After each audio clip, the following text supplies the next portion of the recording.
एक बार एक व्यक्ति गाय को एक रस्सी में बांध करके जा रहा था। सामने से एक सन्यासी आ रहा था और उसके साथ उनके 3-4 शिष्य भी थे। तो सन्यासी ने अपने शिष्यों से कहा कि बताओ इस गाय और व्यक्ति में मालिक कौन है।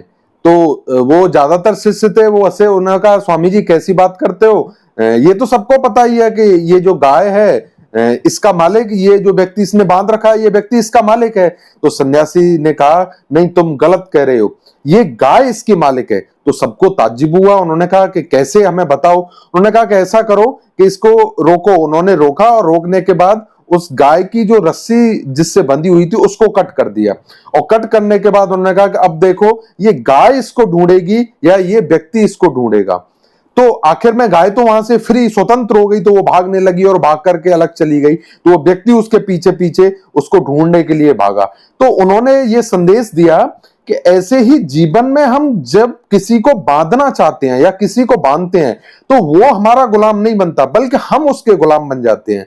आजकल हम ठीक ऐसा ही रिश्तों में कर रहे हैं। पति पत्नी को बांधना चाह रहा है, पत्नी पति को बांधना चाह रही है, बच्चे माँ बाप को बांधना चाह रहे हैं, माँ बाप बच्चे को बांधना चाह रहे हैं। लेकिन एक्चुअल में होता यह है कि हम जिसको भी बांधेंगे हम उसके गुलाम बनते जाते हैं।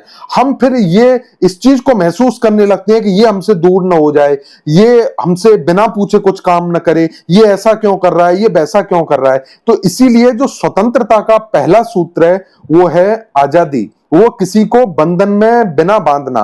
तो हम अगर स्वतंत्र रहना चाहते हैं तो किसी को बंधन में मत बांधो। अगर आप किसी को बंधन में बांधते हो तो आप उसको बंधन में नहीं बांध रहे हो, बल्कि आप अपनी स्वतंत्रता को खो रहे हो और आप उसके गुलाम बन रहे हो।